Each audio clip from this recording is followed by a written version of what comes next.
Hey everybody, and welcome back to another exciting episode of Indie Corner Radio. I'm your host, Jonathan Moody, and I've got an awesome guest. I'm I'm gonna say that. Do you go by Brittney Saylor?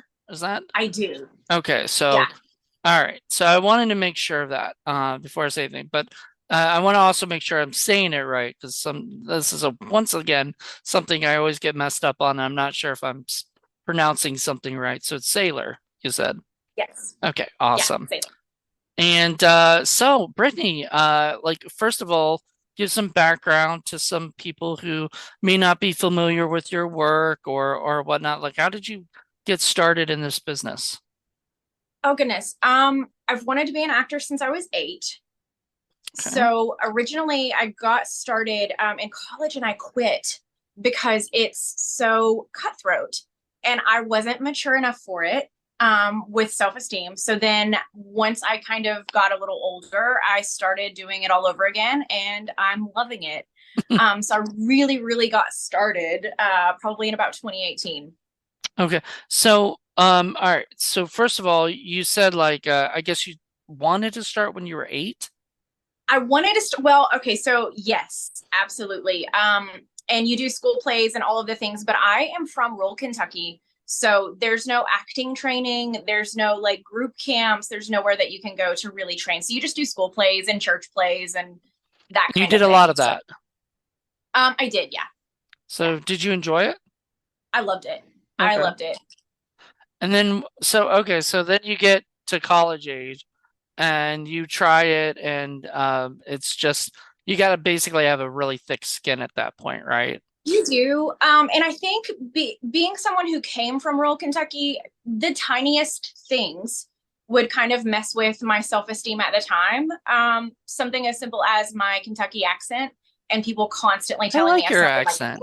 like, yeah, thanks. I'm fine with it now, but at 18, definitely not so much. Wait, you weren't fine with your accent? I wasn't, no.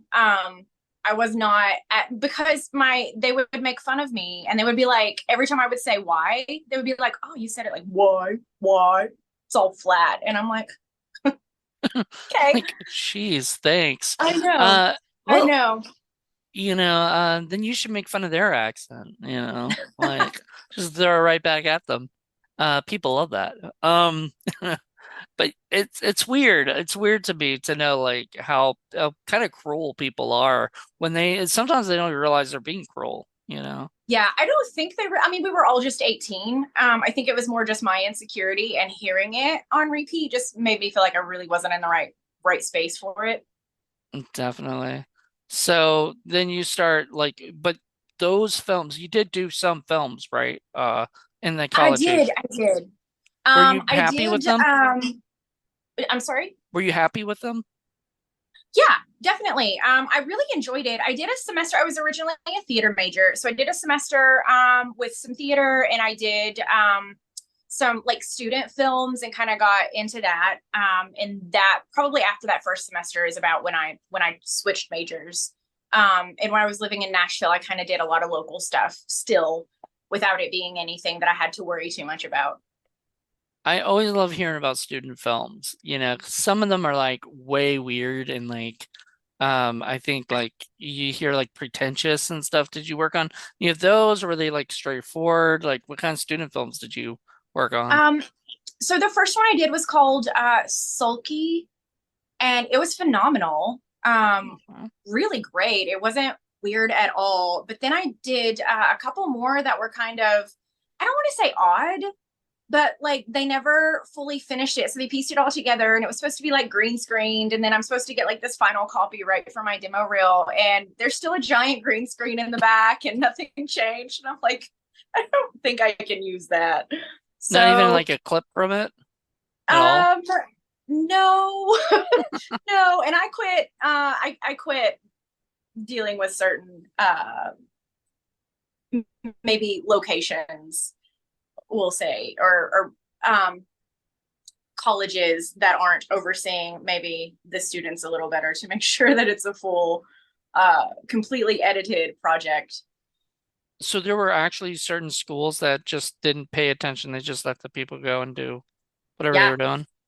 yeah, yeah. I think so because that was the final submission, and nothing changed, which I thought was so odd. But that was a couple years ago. When you first get started, that's how you get into it is through student films to build up a demo reel to showcase your range. And so I'm like, yeah, I'll do all the things. And now I'm like, no, no, I'm very selective. You're very select. Well, that's good. And I mean, I was looking at your resume on IMDb, and it's like, Mhm. you know, so Yeah, you seem to have done a lot. I guess since 2018, especially.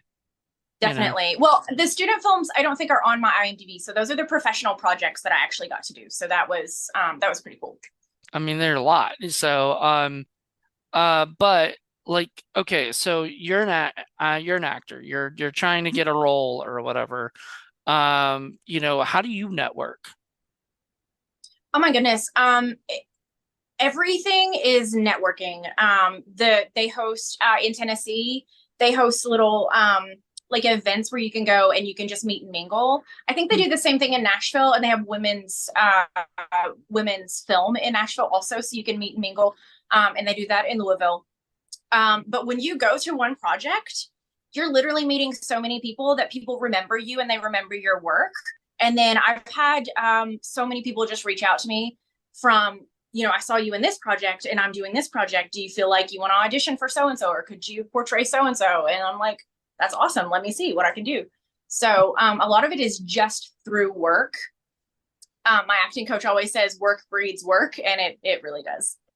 It does. You're absolutely right. Your acting coach is right. Because like what it does is like when you're on a set of a film, if the people enjoy working with you, Yeah.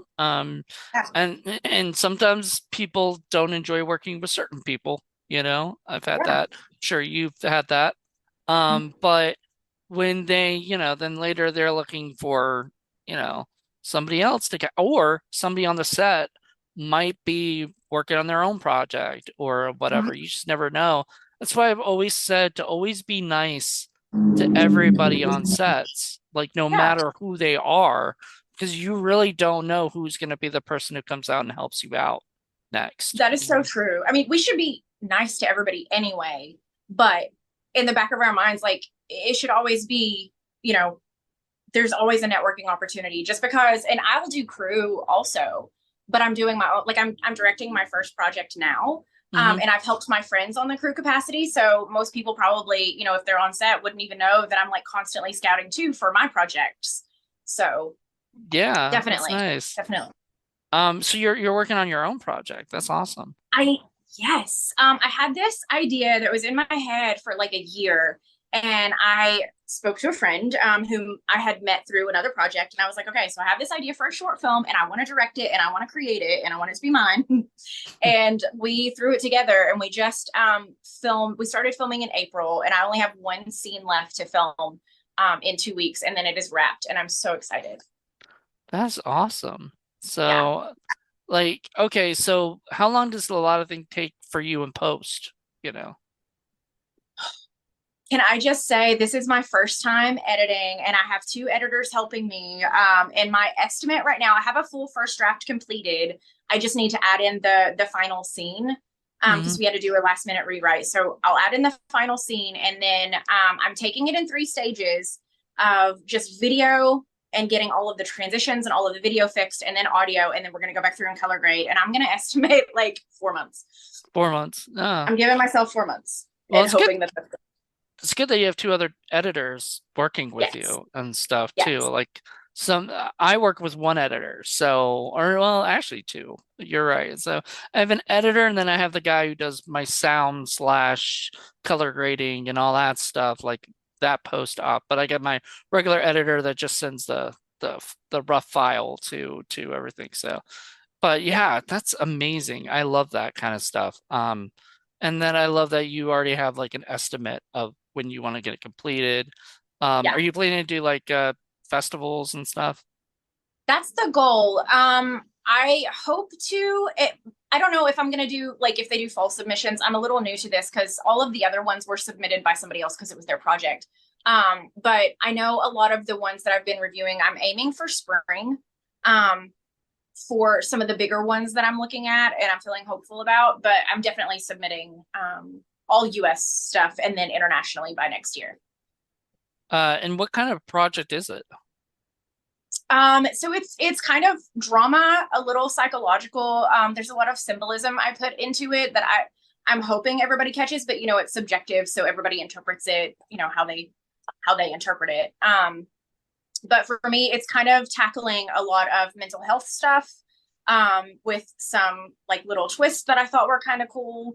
Um, there's a lot of the symbolism with like depression, and I've got some color coding going on and things like that with wardrobe. So I was very selective about certain things. Oh wow.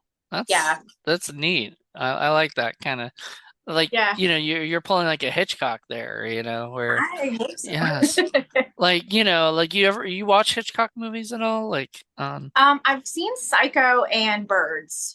yeah, well some of the movies because I do a show called Hooked on Hitchcock where me and my co-host G. Larry Butler will watch a bunch of them and stuff. And what we noticed too is he's very specific. Like the camera's got to go here, this person, and he hated what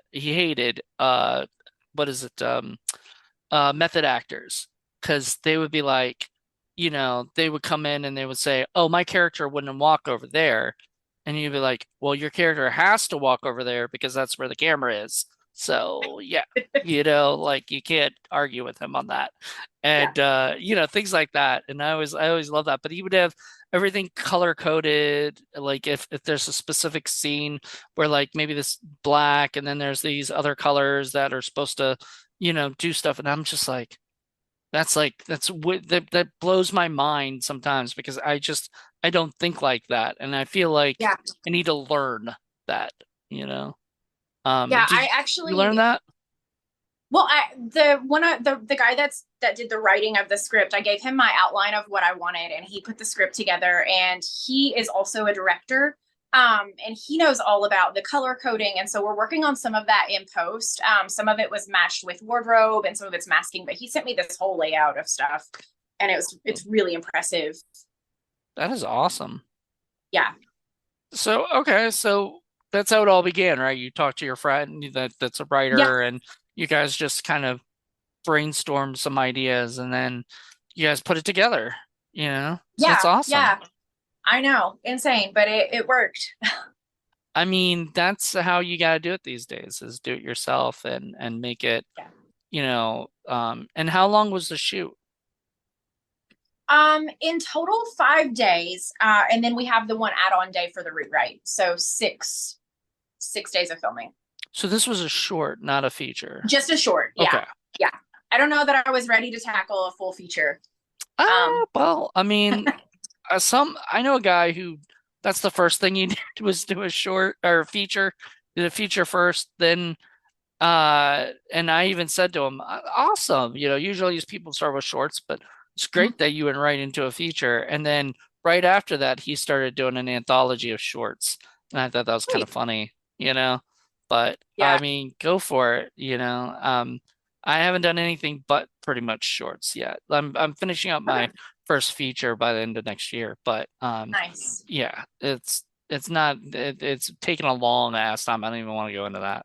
But but hopefully it'll be done. Um but to go back to your stuff, so now as a actor working on other people's projects and being a filmmaker on, doing your own projects, do you sort of learn from other filmmakers as you're on set, or do you sort of like, sort of kind of evaporate into that? Like how does that work? I think so. Do you mean like in terms of like learning from the directors on how to direct and how things kind of Exactly. flow? Yeah, absolutely. I didn't know a ton about directing, but I've done I've gotten to work with in my first SAG film, the guy had just won something from the Cannes Film Festival, so he was phenomenal. So learning from him and how he approached everything and just kind of watching that on my first day on set. Um, and then working with all of the indie artists and just kind of see how creative you are when you don't have as much of a budget has been amazing. It's been amazing experience to observe and to be under them, as they're the director directing me. So definitely. And then you're able to ask them questions too, especially the local indie directors. They're very approachable. So in my work, like if I needed to ask a question on, their opinion on different things, different shots or things like that, like they've been very helpful. That's awesome. Are you a SAG actress? No, I've done 3 SAG projects, but it's the SAG micro budget. So you're still non-union. You can't get your SAG card with that. You can't with 3? I thought so. Not It with has to micro be 3 like budgets. big budget ones. Yeah, has to be bigger budgeted. I know, but it allows me the opportunity. I got to work with somebody that I grew up watching. He played, oh, gosh, I cannot remember the name, the bully on Hey Arnold. Oh, So, I was never into Hey Arnold. oh my I know a goodness, lot I of grew up friends watching who that. were. Let me look it up real quick because um, but yeah, I was never for some reason never into that show. I guess maybe I was like above the demographic or something when I got when it Maybe, came out. Um, yeah. I think his name is Justin. I might butcher this last name. Forgive me. Shinkaro, oh, okay. something like that. I've gotten to work with Sarah Hay also. I don't know if you saw her Stars series, but she was amazing to watch and have a scene with. So it's given me a lot of opportunities to work with some really cool people who have like a ton of experience. So, what do you think you've learned the most from a lot of them? I've watched just how they're relaxed on set. I always thought like, oh my God, I have to go in and I have to do all these things. And you're thinking about all this stuff, and they're just like so chill and they're so in their character and in their moments. And I'm like, God, that is so beautiful. And then just watching how they develop things, because we did the Zoom reads because it was right in the middle of 2020, the shutdowns, and we still got to film. Don't ask. I don't know how that happened, but we did the Zoom reads, and just watching them like tweak their characters and bring them to life just through Zoom reads and take the direction on the Zoom reads was just, I don't know. It was really incredible to see how they approach it and how they redo things to match and build, and it's really cool. That's great. Yeah, that's wonderful. So as as an actor who goes in there and does that, like, yeah, tell me more about the like audition process for you. Like, what's that like? Well, usually I will start with reading the sides just a couple of times. One, I want to feel for the entire point of what I'm having to do, what my character's having to do, who I'm talking to. And then I am method trained. So we do obviously like our breakdown of questions to be able to build the character, and then just putting that work in.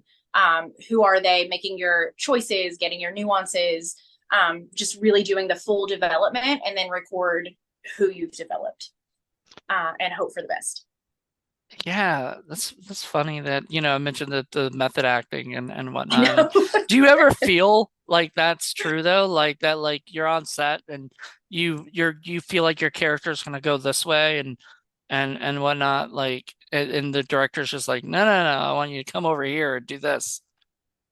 I haven't had a bad experience yet where I'm not, but I will say, let me say this first. Most of the indie directors that I've worked with are pretty like, okay, you build it.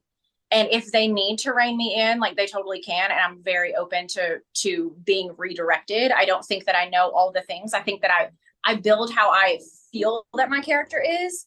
But at the same time, if there's something like that the scene needs, we have to be mindful of adjusting for the scene. Do you do a lot of research? If I need to, absolutely. I think research is a very big part of it. I will say, I will continuously observe myself and other people for behaviors, for noticing like the tiny things I do. Like if I'm frustrated, my jaw will get tense. Those are things that I probably wouldn't have paid attention to prior to training method. so that when I need to portray frustration or things like that, I know that I can tense my jaw and it will give me a physical response that I need. So that type of research is ongoing every day for me, just in my own observations. But like if I need background on the different careers or different things about my character, absolutely. That's awesome. I love that. Like I I know like one girl who had to play I guess a detective, like a police officer. So she Mm-hmm. actually went on a like a ride along and stuff with Yeah. everything. And I think that's so cool if you get to like I think the company paid for her to do that too, to get her to Great. do that. And it was a low budget film, so I'm like wow, that's awesome. I don't know if they had some kind of connection with the cops or something, but like to be able to let her do that so that she could feel like, you know, Yeah. she was there. Um Now when you're in the moment, um are you in the moment? Like are you absolutely there? Do you feel that way? Yeah. Yeah, I do. There's a whole different, and I don't even know how to describe it. Even just doing classwork, I can feel when I'm on and when I'm not. And your whole body responds. So if I'm in an intense scene, I feel it from head to toe. That's the only way that I can get into, I guess, my character is if I'm really just immersed. I really don't know how to explain it, but you literally feel a shift. You have no thoughts, you're just present. Yeah, because all right. So you're doing a movie or whatever. Is there anything that like you know the whole Christian Bale thing, right? Where you got distracted by the camera guy walking back and forth and back and forth. You don't remember, didn't hear anything about that? On I the don't. set of Terminator, whatever Terminator he was on, where he was playing John Connor, he ended up getting into a what is it, altercation, I guess would be the nice way of saying it. But he freaked out on the camera man because the camera guy set up the camera and then would pace back and forth, and that like was in his eye line, and everything. When he was doing the scene, he was that was distracting to him and it pissed him off. I don't know if he had told him before or something, but it was on audio where he's just like yelling at the top of his lungs. Have you ever had like a moment, not like that, but like where you sort of got taken out of what you were doing because either you were distracted from something or that somebody else, like the camera guy, like you would notice the camera or something. Like that wouldn't be where, what you would normally see in as that character. Um, I want to say, like, if I'm not fully in my character, I can be easily distracted. But once I'm fully present, like my focus is there, and I tend to keep going with where I'm at, regardless of what's going on, until somebody tells me to stop. If That's I'm in my crazy. head a lot, though, and we're not supposed to be, right? You're supposed to be in your character, but when you first start your scene, like it'll take me a little minute to adjust and kind of transition into, because you've got the nerves and you're just kind of like, okay, I gotta get this, energy moved into something. And so if something's going on at the beginning, I have to really, really focus. But once I'm in it, I'm in it. Yeah. So yeah, once you're in it, you're there focusing on the stuff. How do you focus on it? Like, is there a technique? For me, I really don't think it's anything more than being able to get because my anxiety is always high. I'm always really excited. I'm so sorry if this is messing up. That's I, okay. something keeps beeping in. Um, when I first start, I'm always so excited, and you're always kind of like, okay, I hope I don't screw anything up, and I do have my lines memorized, and I know where my blocking is, and so you're all kind of in thought. So it's a matter of shifting out of thoughts and into the moment of the character. So once I can get past the first couple of lines, I'm good because my Right. energy goes into it. So for me, it's really just about transitioning and allowing that and using it. That's awesome. I love that. Like, that's so cool. Yeah.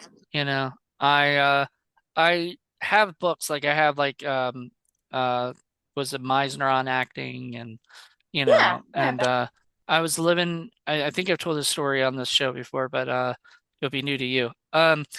The I had a roommate who was took classes for acting for like Meisner and the Meisner technique and stuff like that. And she was telling me like her teacher told her not to read the book, you know, before Mhm. coming to the classes because, the problem is when you've read the book and whatnot, you think like you're know-it-all, like you think Yeah. you know everything before Yeah. they're able to actually teach you anything and stuff. You're supposed to like basically empty out your, water glass and stuff, like and let them pour in their own water. And I love that. But I for a while the Meisner books were all I had because I didn't have acting classes around here in Virginia. So, I mean we do, but they're like way too expensive for, like in LA I would understand, but in Virginia I'm like, you should cut those Oh, down a little bit, you know. yeah. But anyway, I love that stuff. I don't know if I don't know if Meisner would be something I would be completely into. But then again, when I act, I am in the moment, or whatever and stuff, and I Yeah. can feel it. It's really weird because like Yeah. when the action is called, then I'm just like I'm there, and it's a weird state. And you said you kind of take a little bit before you jump into action or like jump into it. Like, yeah, when they call action, I know my lines, I know what I'm supposed to do. So my focus is like, okay, like let's breathe and let's do this. And then once I'm starting to like speak and get into it, like then kind of the excitement, everything wears off and it's all professional, I guess. And you get into your moment. Do you have any tricks on like memorizing your lines?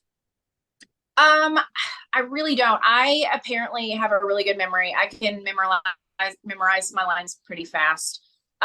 For me, I just read them 2 or 3 times, and then I'll read them out loud a couple of times. If I'm having a hard time, like if it's a lot, like a lot of pages and things like that, one trick I do on your the voice record, the memo type thing on your iPhone.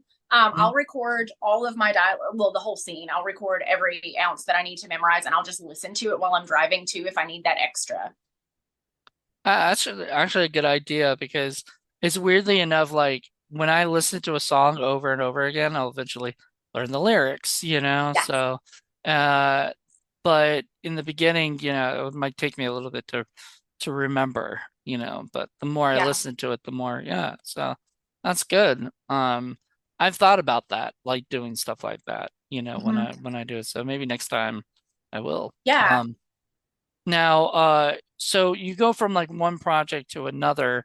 Are you ever like worried working with a new filmmaker at all?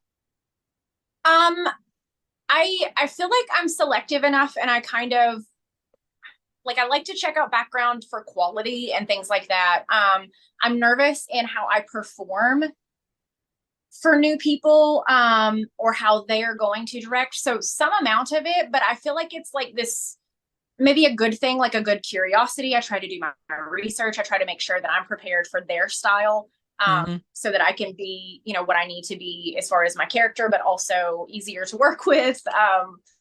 Yeah. So, but I feel like it's a good thing, not so much in a bad way. I always like asking this question. What is what's been the hardest role that you've ever had to do? Toughest? Oh, I don't know. Hmm. I want to say I had a really good one that I was allowed to improv on, and I was a little bit more nervous about it. Um, it was for a horror film that we did last summer, and I had to be, since it's out now, I'm allowed to say, like I was kidnapped, and I had to be like in this whole moment of how am I going to respond? What would it actually be like to be kidnapped and tied up here, and not like trying to portray it, but to actually feel it. So they like, I had them tie me up pretty good, to the point that I was pretty bruised up, but it was very helpful. And I felt like that was a really good challenge just to be able to improv it. Like, I don't even remember what lines came out of my mouth. And when I watched it, I was like, oh, that's a Hmm. little intense. So I feel really good about it now, but I think that one was a really good challenge for me last year. So wow, so you were tied up and you're kidnapped. Did you feel like the emotion of actually being in that situation? I did. I did. And I think when I can actually use the things around me, like being tied up, like if it's fake, then I know it's fake. And I'm like, okay, I can get out of this. So how do I make myself not be able to get out of this? Because I don't want to look like I'm trying to struggle. I want to struggle. So I had it extra like looped in the middle so that my hands couldn't just come loose. And I wasn't Hmm. just like faking this whole thing. So that was really cool. That is cool. I like that. Yeah. It's such a when somebody is completely invested and everything, you can definitely tell, Yeah. And when somebody is faking it, you can also tell, Hello, Yeah. doggy. Yeah. And I don't ever want to fake it. Yeah, definitely. Nobody wants to fake it, but it sadly, and I hate saying this, but the majority, a lot of indie actors, they don't take classes. They don't work on their craft.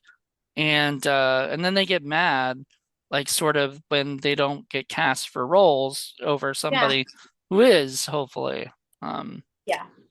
Now there's also this other thing that's happening. I know it's happening in Hollywood. I don't know how much of it's actually happening in the indie scene or whatnot. But there's people who are getting cast because they have more followers than other people, and you're a Yeah. trained actor, so you must get like really upset if you get like voted over somebody who has just more followers, and that's pretty much why they Yes. got it, you know. Yes, that is huge in the indie scene, unfortunately. And even like, especially if there's a budget, then you want somebody with a ton of followers so that you can push it, uh, and get more exposure and keep building the budgets. But then you should think of quality, in my opinion, over numbers because we can market. We're gonna put forth the effort and invest more in time and energy and character building. And I mean, if they're super good, that's one thing. But if it's just over numbers, it's Yeah, like a very TikToker who has never acted before, but has like 5 million followers on TikTok yeah, might get cast yeah, in this indie film where, they have to do a really intense scene and they don't know how to do that because they've yeah, never played, they've only done their TikTok videos where they talk to the camera or whatever, like it's a yeah. completely different thing. And I don't understand why people like I can understand those like there's this guy on YouTube that I absolutely love, but he's a good actor and he does like these pitch meetings. I don't know if you ever seen them, but like he'll basically pretend to have a pitch and he's pitching to himself. Like it's Hmm. him talking to himself, or whatever, like and having a really good conversation, whatever. It's funny and it's well written and well directed and well acted, That kind of person I can understand with his following. He's got a pretty good following getting apart. And, when an angry video game nerd has to act when he does his things like that. But like there are TikTokers who just dance and then I don't understand or lip sync, they're not even singing. And why are they getting, these things? I don't understand it. Yeah. Yeah. I don't know. I guess with the twisted idea of we all have to make it, so we all have to attach ourselves to people who are making it through anything. Mhm. I don't know. It's exceptionally frustrating, because it's nonstop. I mean, all of us are trying to keep working and keep building our resumes and keep doing all the things. But I did lose something because somebody said I didn't have enough followers. I barely use Instagram though. Like, how am I supposed to build followers if I'm rarely ever on there? Well, see, that's the problem, and they want you to be on there, and it, Instagram is like one of like is almost like my kryptonite. That and Snapchat, I just don't get them, Yeah. And I just got rid of Twitter, and Twitter wasn't doing me, like I might have had a few friends on there, but like, I can find them somewhere else, I'm sure, like Yeah. I don't get I never liked social media is such a pain in the butt nowadays, Definitely. and in the beginning, like I don't know if I don't know, you probably didn't have your own MySpace back in the day, did you? Oh my God, I totally did. You did? I So, did. So you have what was it, top five or something? Your top five. Yeah, yeah. All that stuff. But see, that was the beginning of it all, and I loved it.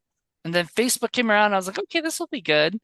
Hmm. And like, I feel like something's got lost in the whole thing. And I think a lot of it too is like I use it for my mainly for my marketing and my podcast stuff, just getting it out Yeah, there more. But like if I didn't have that, I'd probably leave it because it's just, everybody I know, I've got their phone number that I need to keep in contact with or something, or they can get my number.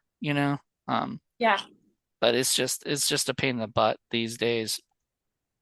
I what is your like least favorite? Is Instagram your least favorite one? It's not that it's my least favorite. I'm never on there. I don't. I've used Facebook probably the most, or Snapchat. But I talk to two people on Snapchat, and Oh, it's okay. just my friends, and we send each other like photos of our animals or crazy things we're doing throughout the day. So it's not even that I use it. Other than that, we just don't text. We just like send photos. I don't know. I don't see somebody was saying, and this was a good idea. Like, I follow this guy on YouTube named Gary V. He's an entrepreneur, and I don't know if you've heard of him or not, but he on YouTube he talks a lot about social media and how to use it properly or whatever. That's like one of his big things. And he doesn't do it for money. Like he's not none of it. He doesn't I mean, he gets paid for his regular job, but like this is just to him, he just wants to get the information out there and help people, and whatnot. And one of the things he talks about is the one thing he mentioned was using like reels, from your Mhm. Facebook reels or whatever, but doing like vlogs on your reels. Yeah, And I think yeah, that's a really good idea. Like we just talk to people, tell people what's going on. And I see a lot of yeah, people doing it, which is great. But then I don't see a lot of other people doing it. And it makes me go, man, this is a way to like I need to do it. I just haven't, just too yeah. much too much other crap going on in my life. Like I can't do Same. a I know. million I things. need to be doing this too. Just Right. same Yeah. boat. So, I mean, do you ever feel that way? Like, because you mentioned you have like anxiety when you're on the sets and stuff. Do you have like anxiety a lot? Well, I feel like everybody has some amount of anxiety. I don't think mine is super abnormal unless, the week in general has been crazy and then mine can escalate. But I mean, in general, yeah, I mean, I do have some. I feel like some of it though is good. Like I'm pretty easily excited, so I get really, really pumped to be on set. And then there's also that performance anxiety of making sure that, okay, did I memorize everything? Even though I know that I did, and then kind of questioning and then just kind of letting that go. And you got to learn to use it. So I think that's where I'm at, is that I know how to use it a little better. Now, had you asked me this question like 2 years ago, absolutely, I would have been like, oh my gosh, my anxiety stays up here. But Really? I'm also a therapist, so I feel like I know how to implement what I need to for the You're a most part. therapist as well. Yes, So that's your like survivor job for now until the acting exactly. career. That's Yeah. awesome. Like I've know a couple therapists. So there's one I talked to that's in the film industry, and whenever I talk to him on the phone, it's like he's giving me therapy. But it's like Right. free therapy. I'm like, I feel like I should Yeah. charge, he should charge me for the stuff he gives me, the wisdom he gives. But somebody told me the other day, I didn't know this, and the guy said that in therapy, you're not supposed to give the people the answer, right? You're supposed to No, help them never. get to the answer. I always thought that they were there to like tell them what to do, like, Oh man, you that's a know, lawsuit. yeah. Because Yeah. if I came in and said, "Hey, you gave me some bad advice," you're like, Yeah. "Oh, Yeah. should have taken it." I don't know, you know. Yeah. Yeah. But and that's funny though because yeah, I've never thought about that. I always thought it was supposed to be, they tell you how to do it, but really it is to me it's like asking questions to yourself. You could probably do that to yourself, like, Really you know, can. but then again, the therapists generally know a little bit more about certain things that can help you Mhm. get Well, more we clarity. detect like, yeah, like the distortions. If the distortions are going on or your perspective is really faulty, we got to tweak that so that you can have a better perspective and healthier thought patterns. But I mean, essentially, the goal is to get you out of therapy so that you can do all these things on your own because you've learned and that kind of frees you up. So how long have you been a therapist? That is a wonderful question. I graduated in 2012, I Oh, think. so Yeah. you've been doing it for a So while. for a bit, yeah. How was it like with, the pandemic? It's been insane, to be honest. I think everybody came to therapy by 2021. And in my last training, they said we are not anticipated to have a drop in caseload until like 2024 because of the increase of depression, the increase of anxiety, substance abuse, like all the things have obviously messed with everybody, including therapists. Like we're having to do check-ins with our therapists just to make sure with the overload that we're staying balanced and we're taking care of ourselves. And it's, yeah. That's another thing I learned. Like my roommate, one of my roommates, my other roommate in California would go, I'm going to my therapist, and then my therapist is going to his therapist. And Yeah. and I was like, and she was like, I'm probably giving him things to go complain about to his therapist. And I was like, that's wonderful. I love it. But it's funny. It's a funny thing. I because like because you're right, the because of the pandemic, I gotta say that because the C word gets a lot of flags and issues. But the pandemic happened and everybody had to isolate, Yeah. meaning they had to be with themselves, which sometimes if you're not used to being with yourself all the time, bad things can start to happen. And you're right, like Mhm. substance abuses or other issues, things that are actually just that were bubbling before that really just became worse. And it's just kind of a sad situation. I was lucky because I was in recovery from substance abuses already.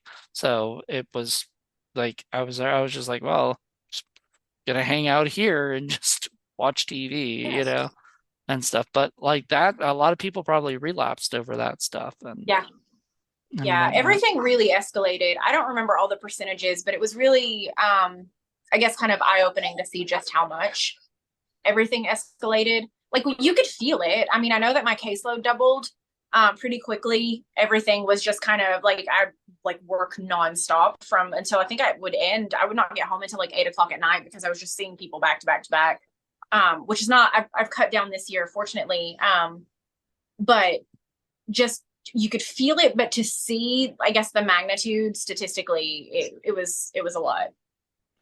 So do any of your clients know that you're a filmmaker as well? Listen, no, I don't. Everything is very separate. My job, therapy, that's my focus, and acting.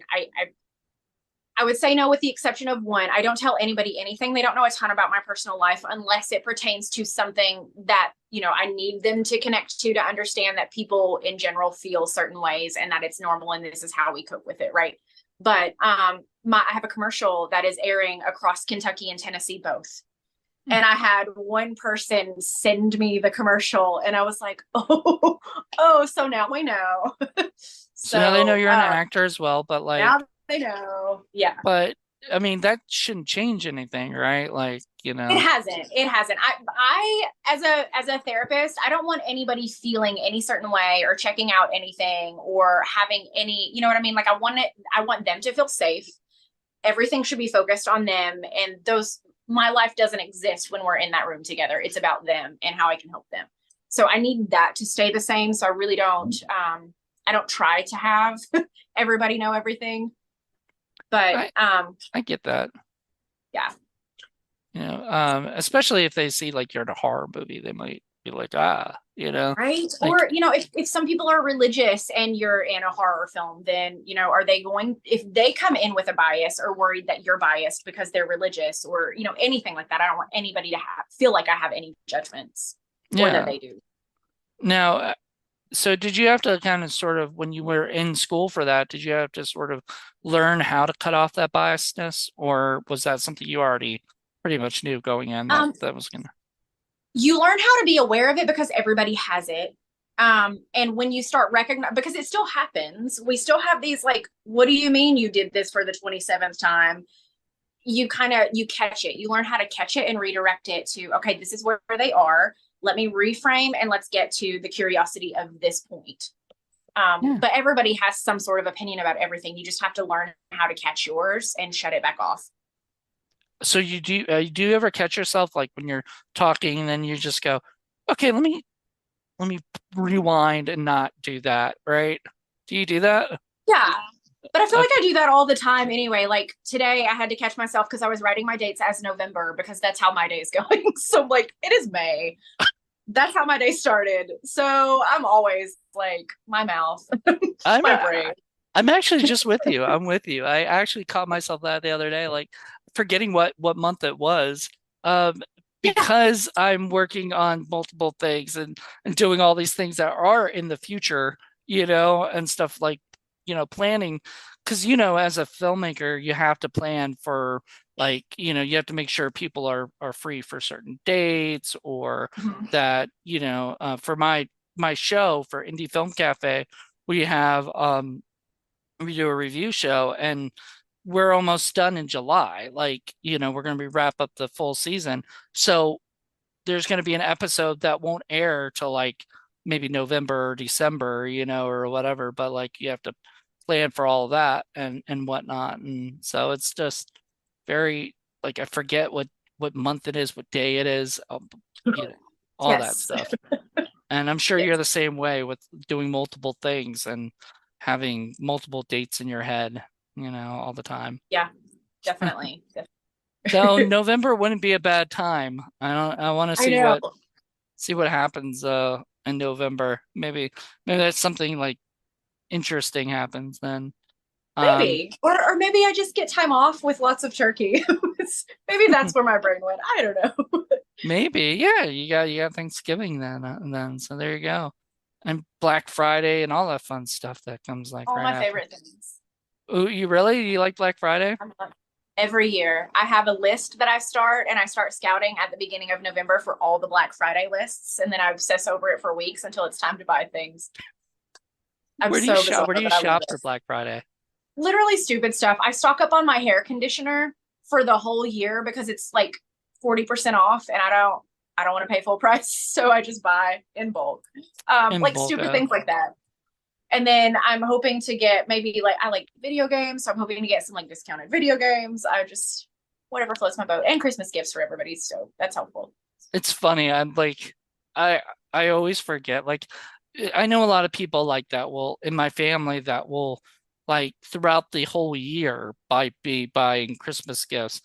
Yeah, I'm a last minute, oh crap, I forgot to do that the whole freaking year. And so I'll go and then I'll do it like after I've already bought all of the stuff for me. I'm not narcissistic, but I'm I'm very childish, So like I think in like terms of like myself buying my gifts because I'm like, well, I can't tell my parents or my siblings or anyone who's getting me a gift what to get me because I don't know if I'll already have it, by then. So yeah, I yep, buy the stuff my own and then they buy me little stuff or whatever, for Christmas. yeah. But yeah, I totally get what you're saying. And so yeah, for me it's movies, for you it's video games. So Mhm. that's pretty Well, it cool. used to be movies, and I'm running out of like shelf space, and everything has gone digital. So I'm trying to watch as much on streaming. But if it's like a movie that hits my heart, like I always buy it anyway. So Yeah, what's your favorite movie? oh my gosh, there are too many. I could literally go through like hundreds on my shelf. I love Gone with the Wind. That's Come my favorite long movie. Okay, Love so it. what is it about that movie? Because I just watched that like a couple years ago for the first time during the pandemic when we had lots of time. I was like, I'm gonna watch this movie, and I enjoyed it, but I'm like, I I don't really get the appeal necessarily. myself. I think for me, because I even bought the follow up Scarlet. It wasn't written by the same person, obviously, but they did a follow up like years later. I love the character. I love how kind of melodramatic she is to begin with. I love Vivian Lee anyway. And just the transition of how all of the hardship kind of grows her up a little bit. The tragedy, I love tragedy. I don't know. For me, it's got all those little elements with that specific character, and I just really like it. So do you like tragedy because it's dramatic, or is there something I else? I don't know what it is. I love maybe this is where my therapy brain comes in. I love tragedy and my heart gets drawn to it because I keep thinking, "Oh my God, if something could have been different," and your whole brain just is like, "Oh," and your heart aches, and I like the feel of that when I'm watching a movie. I want to feel something. I love comedy too. Like I don't just Right. like drown in all tragedy, but um just the feel of it. I love to feel connected, and I'm a very character based person. So the movie could suck, but if there's a character in there that I can connect to, like that's it for me. I love that character. That's awesome. I love that because like me personally, I don't know if I'm drawn to tragedy. I'm more drawn to like comedy. Myself personally, because I think I don't know if it goes to my childhood or nothing, but like I've always liked to laugh and have a good time and everything watching stuff, which is so funny that I got into horror films because like that is the exact opposite. And so I'm actually writing a family comedy kind of project right now that's like bigger in scope and bigger in scale, but like writing it has been so in a way therapeutic, I guess, because it's getting away like it's like, oh man, I don't have to think about who's gonna die in this next scene or who do I have to kill, you know? Like it's nothing like that, you know? It's like, oh Yeah. man, all I have to do is make this A, B, and C happen, you know, or whatever. And it's Yeah. nice, you know, and trying to Yeah. think of something funny is better to me than something scary or whatever. But then again, drama is something I'm also into because I want to feel something, I guess, Yeah. so Yeah. I And I get think it. it's perfect. I'm sorry. No, go ahead. I was gonna say I think it's perfect like when you're depressed or if you're just wanting to have fun, a comedy is perfect. But also if you're depressed and you need to feel something so that you can get the crying out and you can connect to something and then do your comedy, you know what I mean? Like it's just an outlet for emotions that we can connect to. Well, so okay, so my dad hates like dramas, like, ones that make you cry, make you whatever, because I don't know if he likes to not go there or something. But I always think, yeah, like you, I feel like, we might need that sometimes, especially if we are sort of a dramatic person in our, core, and whatnot. And so I've always been into like sort of sad movies. I don't like movies where the dogs are die, or whatever. Mhm. You are a dog lover, obviously, so you're Yes. probably there with me. Yeah, definitely. I can't do it. And I heard that the newest, I haven't seen it, but I heard that the newest Guardians of the Galaxy had a little bit of animal cruelty kind of thing. CGI animal cruelty, but still, like, Oof. and so I'm a little worried watching it, but I think I've heard it's really good, you know. Yeah. So, Yeah. Mm. that kind of stuff, but that like turns me off when I hear that because I'm like, oh man, I really don't want to see that. Like, Yeah. I I don't like it when I like accidentally run over a squirrel, or something or whatnot, So that like affects me. And one of the last things I'll share though is I heard and an acting thing that I heard was that and I heard this from Quentin Tarantino on a interview he did, but basically, you know, um, you have to get to a place in your head where you're at that moment, right? And then bring that Yeah. to your character. Yeah. So say you're happy, everything's good, but then you hit a dog on your way to, the play or the set or whatever. Well, even though the movie or the play isn't about a dog dying or whatever, you still have to bring that emotion that you just felt to that. And do you believe that's true? Do you do that by some chance or another? I don't know. I believe in using what we have or what we can to bring to the character, but I don't know that I should be bringing my sadness per se into a really happy scene unless it can provide some sort of cool layer that I know I can connect to Okay. make it what it needs to be for my character. Sometimes I think that I have to shut me off on certain things if I need to be able to bring something else. So I don't know. Yeah. It's interesting. He was talking about also with writing. He has to do that with writing and everything. And I was like, Yeah. I know, like as a writer, I don't think I've ever done that, and unless I did that unintentionally, you know. Yeah. Yeah. I mean, I feel like if you know how to use it in a way that is good and needed for the scene, sure. I just don't know if I hit a dog, I'm gonna need a few minutes before I can even be in a scene. Right. Um, You're gonna need to take some time to like process like all of that, you know. yeah, for sure. So what is a part that you would love to play? Like what's your dream role? Okay. Right now I'm obsessed with The Last of Us, so anything in there would be amazing. Um, but I would love something that's juicy that would allow me, and I don't even know necessarily what the role would be per se, but something that would allow me to tap into things that I haven't yet had the challenge to do yet. That would be a really well layered character who has a lot of flaws, a lot of things that she wants to try to do, and how to kind of bridge that. Hmm. I would love to sink my teeth into something super challenging. That would that would be awesome. I'd love to see that Yeah, too. yeah, yeah. We are working on a couple of things to make our own features. So we're kind of in the process of developing, and I'm hoping to maybe do some of this with a future character in one of these projects. So I have some ideas. So maybe I'll get to create my own perfect character. Right. Well, that's the awesome thing about doing everything indie is like Yeah, you have control, you know?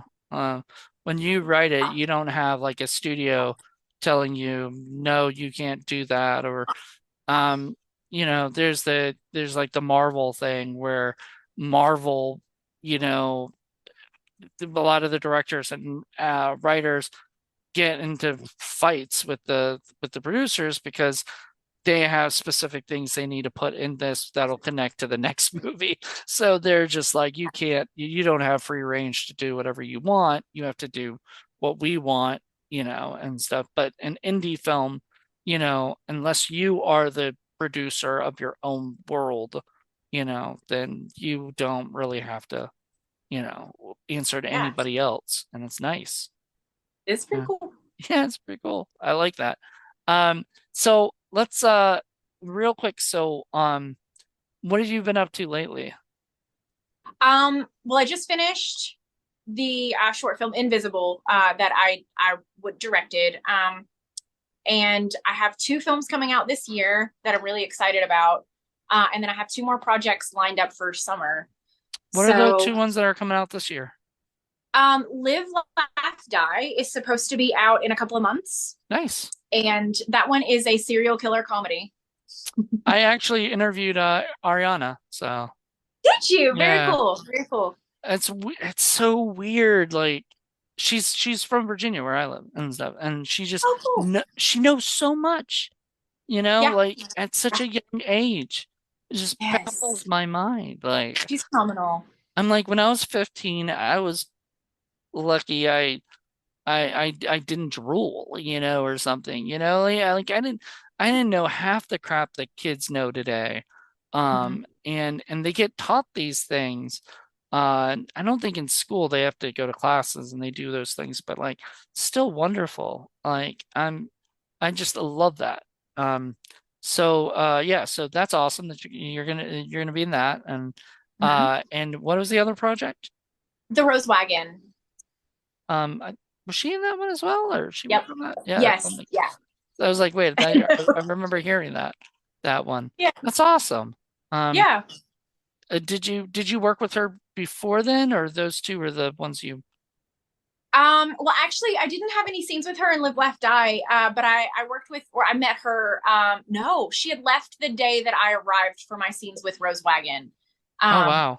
yeah, so I don't even think I've gotten to meet her in person yet, but I know who she is because we're on social media together and in the same like groups with their films. So It's so funny how like social media, you almost feel like you already have met the person, but you might not have even I know. physically met them. You talk to them all the time or, have conversations online through comments. And so Yeah. it's wonderful. Uh, but yeah, that's great. So you got those two projects. And they're both features, right? Yes, both of those are features. Awesome. And then you've got two other ones coming out next year. Mhm. So Yeah, so I'm assuming next year. We're filming them this year, so however long editing takes with those. One's a feature, one's a short. do you still like working on short films? I do. I like because it's a new experience and short films, you can wrap them in a weekend or in a week compared to a feature, a couple weeks. So it's just a nice experience to be able to go do something and be a different character and then it's also shorter. So you get to move on to the next one. So it just gives me more opportunities to do more things. That's that's great because have you worked outside of Kentucky? Oh yeah. I've worked in Maine, Indiana, Kentucky, Tennessee. I just had an audition for something in Atlanta. So Oh, yeah. yeah, Everybody keeps telling me to go to Atlanta, and I'm like, nah, I yeah. think I'm going back. I'm going back to LA. I Yeah, don't for know. I sure. just feel better there. I don't know. Like Atlanta to me just feels like just one big city. Like it's just a, you know, and I know there's a lot of work out there, and if Mhm. by some chance I need to move out there, I will, but most likely. I don't know. I think one day they're just going to move back to LA because everybody that was, in LA moved to, you know, Atlanta, and eventually I think they'll move back to LA. So that's my Yeah. theory. Yeah. It's Um, possible. I met a bunch of people from LA that had moved to Nashville. I filmed in Nashville in February and they miss LA so bad. So it's very possible. so are you ever like gonna make a big move somewhere, or do you think, or do you like I don't living in know. Kentucky? I don't know that I want to live in LA. I feel like it would be amazing to be there, like if I'm working on a project or to visit or things like that. I don't know that I want to live there yet. Yeah, I did yeah. when I was little. That was my dream. But I think that's kind of shifted. I'm more of a give me like tons of land and my own sense of privacy in a house, and I'll just travel to where you need me to be. I mean, that's a great way to look at things. I mean, I don't know.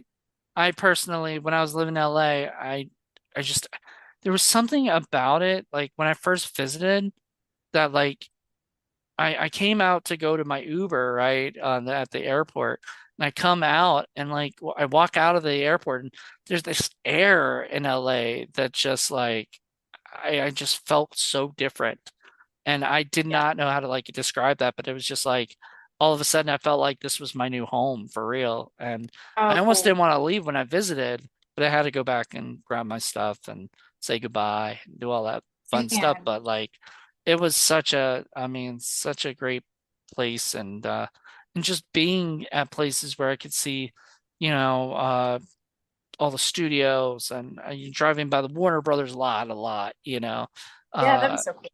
yeah, it's such a cool like experience, but so I miss it, but then again, I'm like right now right now it wasn't the time when I went because it was 2020, perfect timing, but eventually maybe I'll go back. We'll see, Yeah. living day by day. Yeah. Now so yeah, so how can people reach you if they want to contact you about a role? Oh, I'm on Facebook as Brittney Nichole. And then Instagram, it does notify me if anybody messages me on there. I think it's like bnick87 is my name. Tell how much I use it. Facebook is usually the best way. And then we can communicate however we need to from there. Yeah. So do you get a lot of auditions through Facebook? Indie stuff, yes. And then Yeah. okay, so obviously if you wanted bigger stuff, you'd have to go through your your agent or so. Yeah, my agent gets me the bigger stuff, which some of it I just find on my own through Actors Access, but yeah, I'm easy to access on social media. I think I even made my page public so people, if they wanted to ask me questions or like ask me to audition for something, like I'm pretty easy to find. And So you use Actors Access as opposed to like Backstage. yes. And did you not like Backstage, or do you like, which one do you Um, prefer? I like Actors Access. I don't know. I feel like having all of them might be redundant. I don't know a ton about Backstage. I know for my area, my agent said to use Casting Networks and Actors Access, and that was the two that they were on that they wanted me on. So Oh, okay. Well, do what your agents tell you, I guess. yeah, Yeah, that's yeah. I don't know. I mean, if they want me on Backstage, I'll go get on Backstage, but I don't. yeah. If you haven't heard that yet, then obviously it's not that as big of a deal, or anything. But I love that because like I love these all the different ways that somebody can go out there and get these Yeah, jobs and yeah, audition and everything. And so everybody contact Brittney, get for roles. I'm sure you'd be happy to audition for almost absolutely. anyone. Do Zoom. Zoom's a great way to audition, I'm Yes, sure. You know. it really is. So contact her and get her role because she's gonna be a big thing soon if you don't want to miss out. All right. So everybody, thank you guys so much for joining me, and thank you, Brittney. It was Thank wonderful. you. And check us out next week. Until then, bye everybody.